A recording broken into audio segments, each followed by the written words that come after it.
Bonjour, la vidéo d'aujourd'hui est consacrée aux suites numériques. Alors, les suites numériques, qu'est-ce que c'est? C'est ni plus ni moins qu'une suite de nombres. Nous allons étudier des suites de nombres.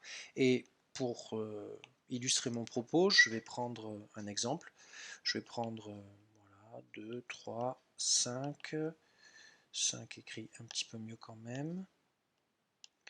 Je peux prendre 8 et je peux prendre 17. Alors, il n'y a aucune progression logique dans cette suite, hein, n'en cherchez pas, c'est pas le but de la vidéo.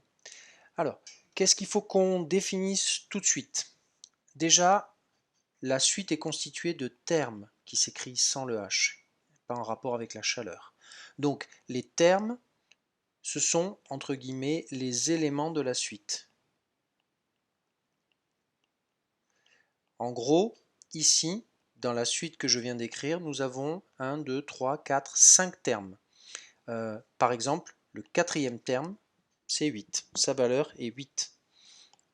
Le premier terme, sa valeur est 2, et ainsi de suite. Et les mathématiciens ont adopté une écriture assez pratique, mais qu'il faut décoder la première fois pour bien la comprendre. Ils vont dire, par exemple, U2 est égal à 3. Ce que je pense vous avez compris tout de suite, c'est-à-dire le deuxième terme de la suite, et d'où est-ce que j'ai tiré l'information 2? Je l'ai tiré ici, de ce nombre-là que l'on appelle le rang ou l'indice. Je vais marquer ça.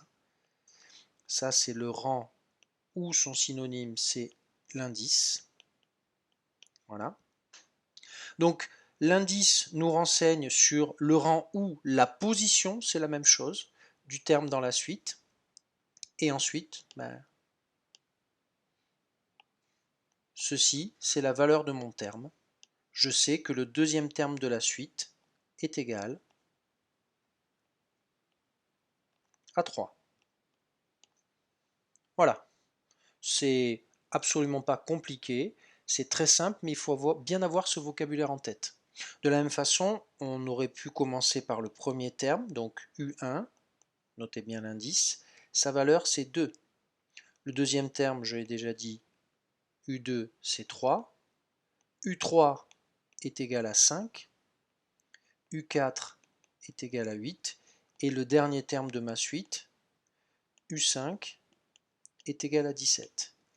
Ce qui est important pour vous aujourd'hui, c'est de bien comprendre cette notion de rang qui indique la position, avec le petit nombre en bas que j'ai souligné en jaune qui est l'indice, qui me renseigne donc sur, je le répète, le rang et la position de mon terme, et le terme en lui-même qui est la valeur, qui est le nombre dans ma suite.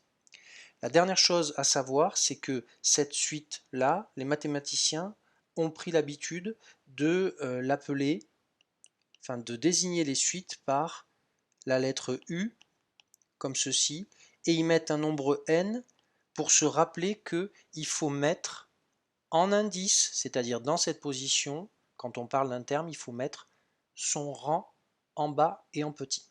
Voilà. Donc sur cette vidéo, je vais m'arrêter là. Je veux vraiment que vous reteniez ce que c'est qu'une suite numérique. C'est une suite de nombres. Ces nombres, on les appelle aussi des termes, et ils ont une position dans ma suite. Cette position, qu'on appelle aussi le rang, est donnée par la valeur de l'indice. Je vais souligner mes différents indices. Voilà. Tout ça, ce sont les indices de mes termes qui, je le répète, m'indiquent la position de mon terme dans ma suite de nombres. Voilà, j'espère que j'ai été suffisamment clair et on se retrouve très rapidement pour une autre vidéo sur les suites numériques. Au revoir.